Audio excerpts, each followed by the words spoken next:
Conservative commentator Dennis Prager has this famous hypothetical question that he asks. And when he asks the question, the point is to illustrate the positive or pro-social benefits, as he sees it, of the Judeo-Christian tradition.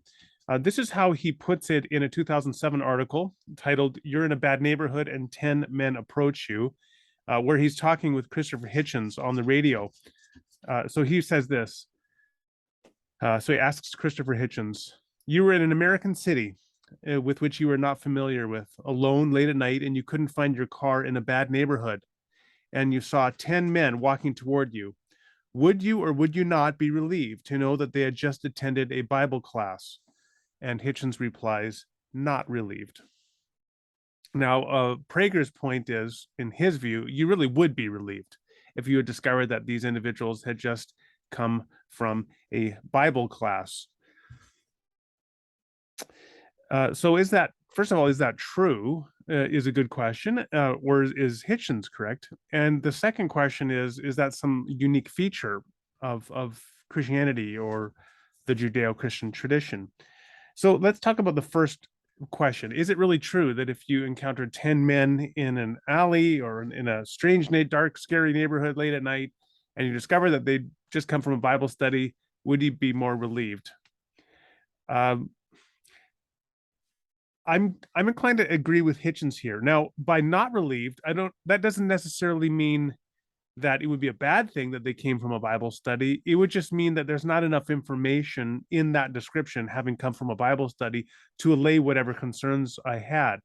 For example, let's say that you are a visible minority, and these 10 men are white nationalists, white Christian nationalists, and they just came from a Bible study where they were reading up about how and receiving teaching about how God wants to take control of America as a Christian white nation. Well, I would be very nervous in that context if I were that visible minority encountering 10 white nationalists who just came from a Bible study. On the other hand, if I came from a Bible study from some Mennonite pacifists who have an inner city mission, I would be delighted, right?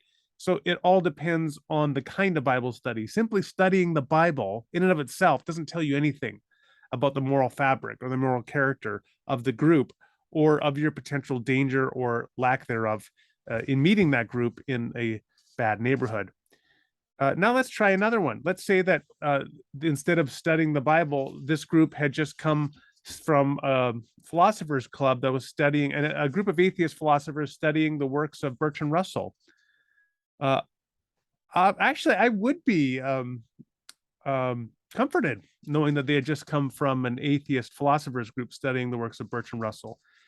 Why? Well, because in terms of the social demographics, atheists studying Bertrand Russell, who are philosophers, are less likely to do things like commit crimes. So, and are more likely, I think, to have more developed sense of social justice and less likely to jump a confused person in a dark neighborhood. So if it's from a Bible study of white nationalists, I'd maybe be very nervous. If it's from a atheist philosopher group studying Bertrand Russell, I might be more comfortable. So I don't think you can learn a whole lot from a hypothetical like Dennis Prager is posing simply about studying the Bible as such. Now, I do agree that if a group does come and they're studying the Bible in the way that I think it should be read and interpreted properly, which in my view is much closer to the pacifistic Mennonites working the inner city mission, then yes, all things being equal, I would be much more greatly comforted. But it all depends on whether the Bible is being studied in a way that one considers to be consistent with Christian devotion to Christ.